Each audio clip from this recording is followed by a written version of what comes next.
And welcome, dear friends, to the Tuesday edition of Fresh Bread. This is Reverend Phil Anderson here, pastor of Oakland United Methodist Church in Kansas Avenue United Methodist Church here in the capital city of Topeka, Kansas. So glad to have you with us this week. It is Tuesday, June 14th, 2022. And yesterday we started looking at the epistle of Paul to Philemon.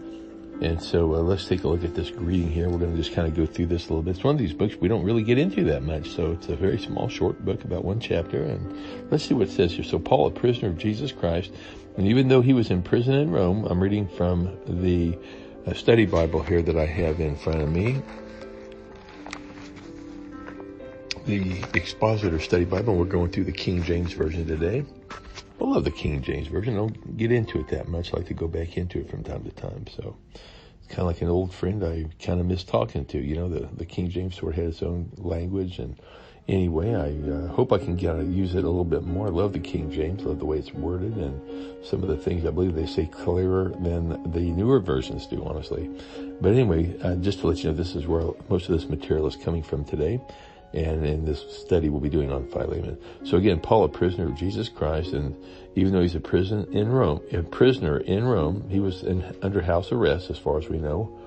Paul concludes himself as being a prisoner of Christ, not of Nero. Paul makes it abundantly clear that the difficulties that he's going through were not just happenstance, and he was not some type of a victim from Roman law that came in and interrupted his mission or his ministry, but rather Paul saw it as a continuation of the ministry and part of the ministry. And I believe a lot of that has to do with just Paul's great outlook on life and how he sees the whole realm of God being involved in every aspect of his life, and how this isn't something that's separated from the rest of his life, but it was part of the things that he was going to go through, and maybe he didn't like it. I doubt that he liked being chained up to somebody else at night. I think he had freedom to walk around the house during the day, but at night he was chained up to a guard. And Paul, I don't think probably liked that. Who would? And yet he was able to see the bright side. He was able to see that this was all part of God's plan for his life. So we'll talk a little bit more about this tomorrow. Hope you come back for more Fresh Bread on Wednesday. Until then, God bless you. Have a great day.